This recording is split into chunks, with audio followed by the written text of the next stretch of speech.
nous avons prié pour que les personnes reçoivent l'Esprit de Dieu, ceux qui ont reçu l'Esprit de Dieu hier. Maintenant, celui qui est en toi est plus fort que celui qui est dans le monde. Amen.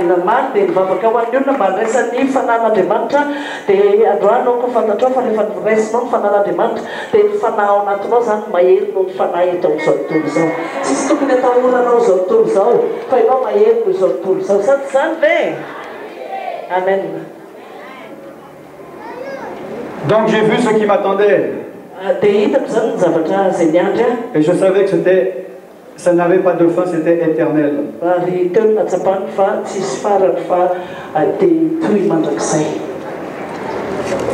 Et là je me suis dit, il faut que je retourne dans mon corps pour me mettre en ordre.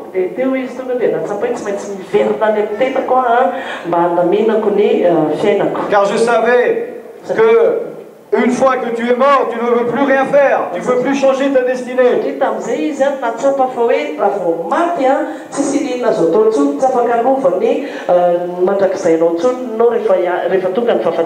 La Bible dit, tu vis qu'une fois et ensuite vient le jugement.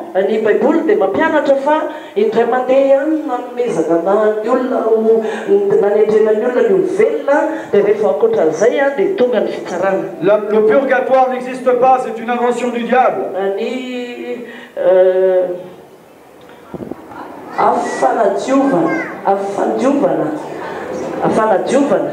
Tsy misy an'izany hoe rehefa maty dia mankany amin'ny toerana anankiray dia mbola entina mavaka indray mba ho diovina misy afoana diovana ny fanahy mba andraisan'ny famonjena fa ny baiboly mampianatra fa izao hoe tsy izany no izy fa fitaka avy amin'ny devoly zany zavatra zany. Ta famille qui reste ne pourra pas changer ta destinée en priant pour toi. Rehefa ohatra maty ny olona anankiray ny ankonana na fianakaviana izay mijanona tsy afaka hanova mihitsy ny ao ankoatra ny zavatra ny ainany raha ohatra ka hoe hivavaka ho an'ny fanahin'ilay olona efa maty zany. C'est un mensonge du diable. Tu ne vas pas réincarner, tu ne vas pas revenir payer tes dettes.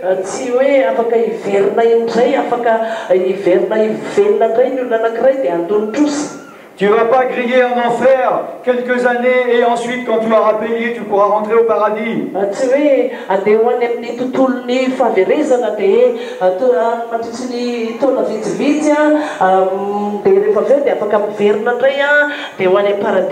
Il n'y a que deux endroits, le paradis ou l'enfer. Si ton nom n'est pas inscrit sur le livre de vie, tu ne peux pas rentrer au paradis, tu iras donc en enfer.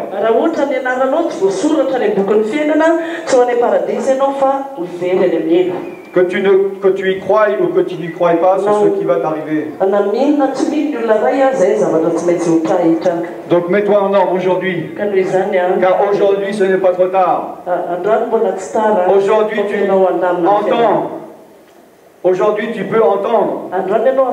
Aujourd'hui tu vois. Aujourd'hui tu peux comprendre. Est-ce que tu sais si demain tu entendras, tu verras ou tu comprendras? N'endurcis pas ton cœur si aujourd'hui tu entends sa voix. Aujourd'hui Dieu a créé un jour nouveau. Et aujourd'hui tu peux changer ta destinée éternelle. N'endurcis pas ton cœur. Ne te moque pas de Dieu, mais accepte son cadeau et son amour et sois sauvé.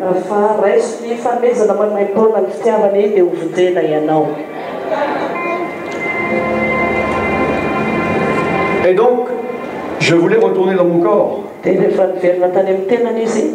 La Bible dit, souviens-toi de ton Créateur, avant que ton corps ne retourne à la poussière d'où il est venu.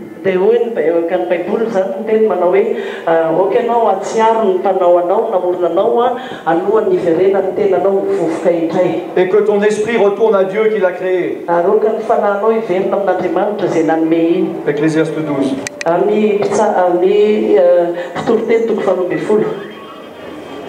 Par la grâce de Dieu, j'ai pu retourner dans mon corps.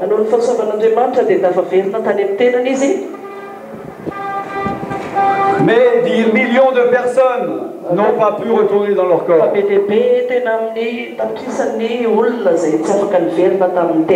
N'attends pas que Dieu te donne une deuxième chance. Ne dis pas si je meurs et que je me retrouve en dehors, je vais faire comme Alan Rich, je vais retourner dans mon corps.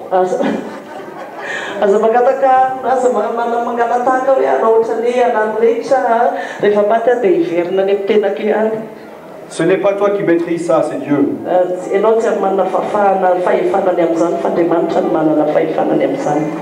Et donc je suis retourné dans mon corps, donc je suis retombé dans la conscience vu que mon cerveau ne fonctionnait pas.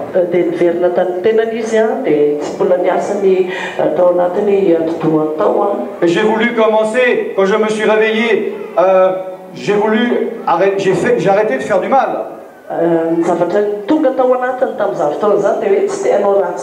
J'ai arrêté de tuer des gens. Et j'ai commencé à vouloir faire du bien pour me racheter. Parce que je voulais changer ma destinée. Je me suis dit, en faisant plus de bien que de mal, je pourrais changer ma destinée.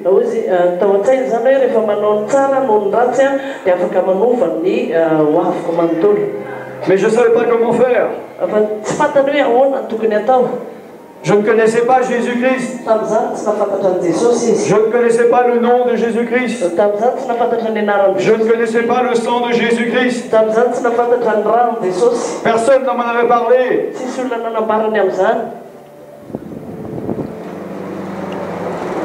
J'ai fait pour me purifier de la méditation, du yoga, je pensais que je pourrais purifier mon cœur.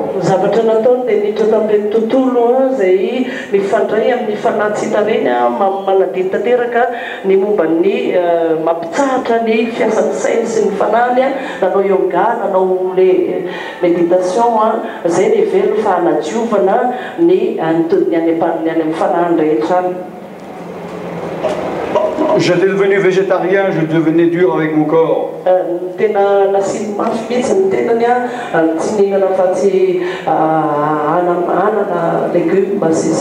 Mais j'ai réalisé après plusieurs mois que je ne pouvais pas changer ma destinée.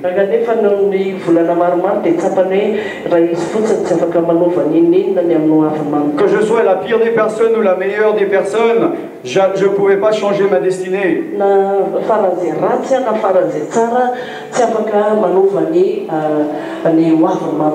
Et je commençais à me dire que peut-être que la vie, c'est que tu fais des erreurs, mais tu ne peux pas les racheter.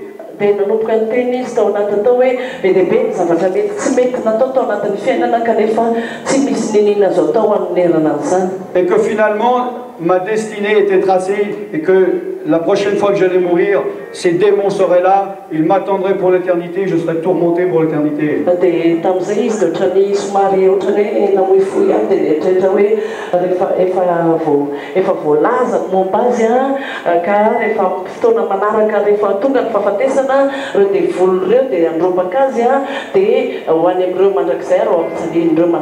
C'était le début de l'hiver.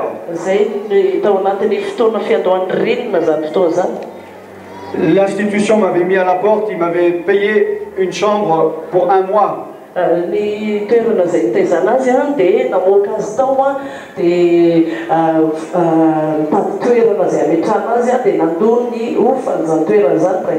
J'avais pas d'argent, j'avais pas de travail, j'avais pas d'amis. Et je me suis dit à la fin du mois, je vais mourir. Parce que je vais me retrouver dans la neige.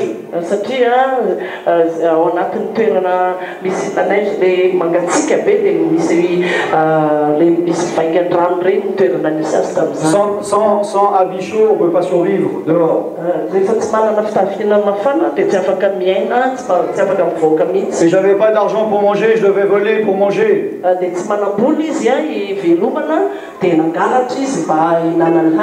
Alors je me suis dit, c'est pas une vie.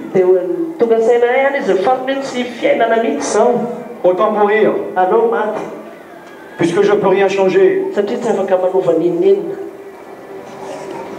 Et là, Un ami, un brigand que je connaissais, m'a parlé d'une réunion de chrétiens.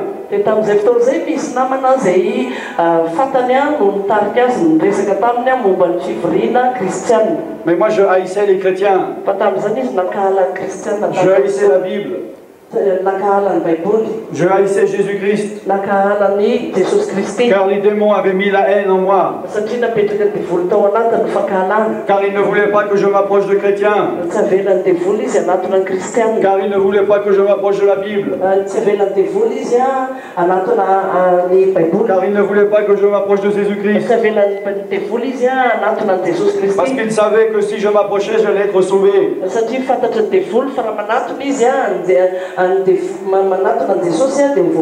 Et j'ai dit non, jamais je mettrai les pieds dans une église.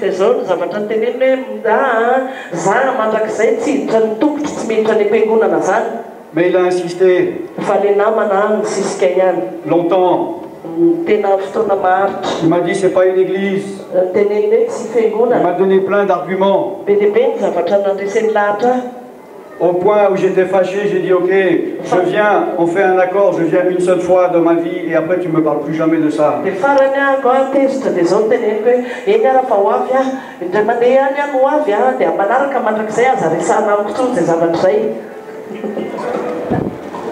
Et un homme parlait avec une Bible, un jeune. Je ne comprenais rien à ce qu'il disait parce qu'il utilisait des mots compliqués, des mots de la Bible que je ne connaissais pas. Et de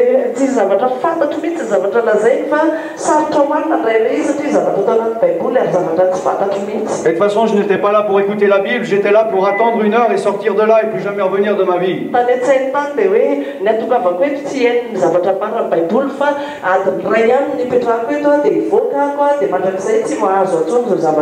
Et toutes les 5 minutes, je disais à mon copain, bon, ça finit quand qu'on sorte de là?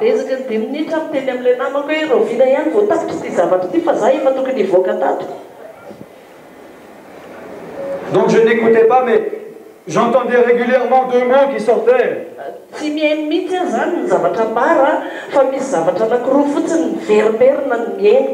Le mot Jésus et le mot croix. La croix. Hein? C'est comme si ça faisait comme ça dans ma tête, il parlait blablabla Jésus, blablabla la croix, Jésus, blablabla la croix. J'entendais ces 2 mots qui revenaient.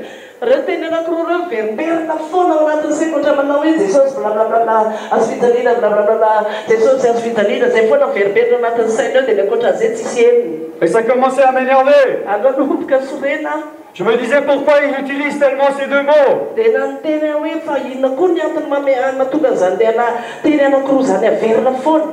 C'était les démons en moi qui étaient tourmentés.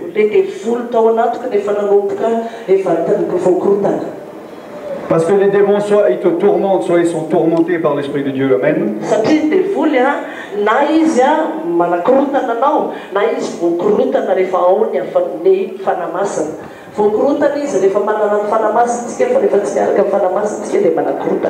Et à un moment donné, je l'ai regardé. Et j'ai vu son aura, son esprit.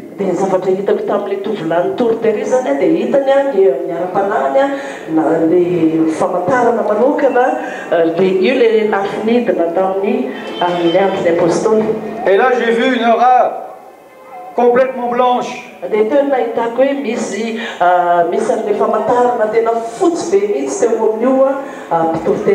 À son maximum de pureté, à son maximum de puissance. Et j'ai dit, cet homme, il a la puissance spirituelle ultime.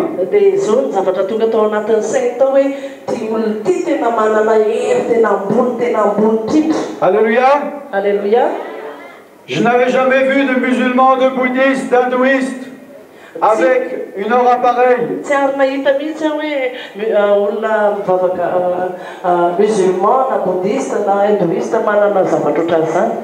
Et je me suis dit, qu'est-ce qu'il a en lui? Qu'est-ce que c'est cette puissance ultime? J'ai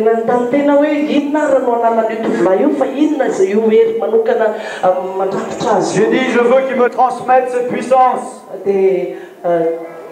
Je veux qu'il me transmette cette puissance. Mais je ne voulais pas de ce Jésus.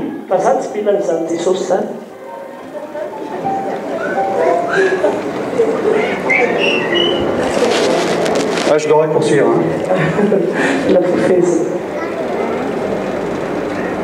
À un moment donné, il a dit, si quelqu'un veut recevoir la puissance de Dieu, qu'il s'avance.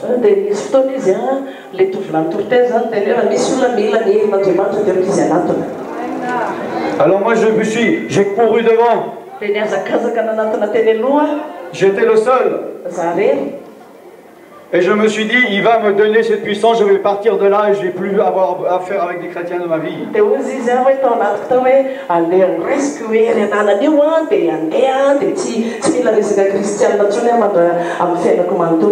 Mais là, l'Esprit de Dieu, je ne savais pas que c'était l'Esprit de Dieu. Je savais que c'était un esprit, j'avais l'habitude d'être en communion avec des esprits, que les esprits me parlent.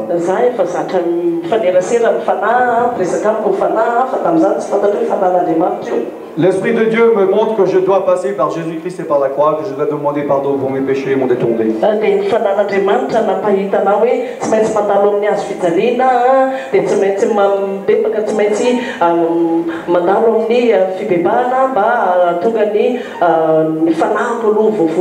La Bible dit que c'est l'Esprit de Dieu qui convainc de péché, de justice et de jugement.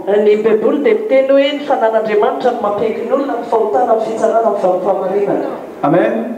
Et avec deux mots, l'Esprit de Dieu m'a fait comprendre que je devais passer par Jésus-Christ et par la croix.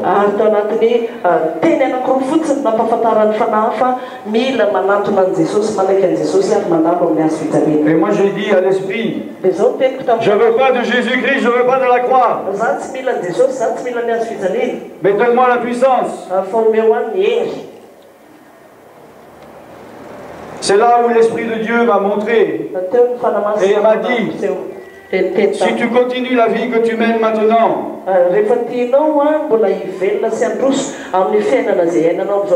et que tu n'acceptes pas Jésus-Christ, ta destinée est de mourir. Et il m'a montré que j'allais mourir 6 mois plus tard.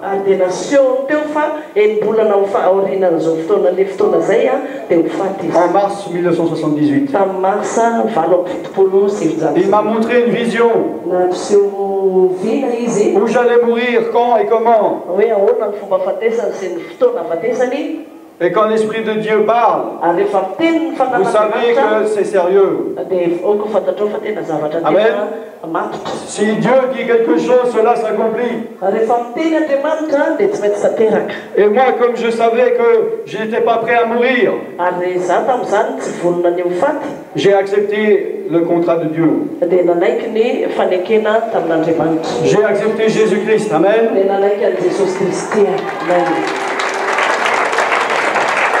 Jésus-Christ m'a délivré malgré moi.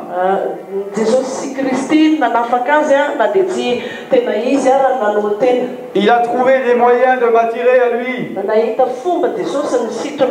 malgré la dureté de mon cœur. Alléluia.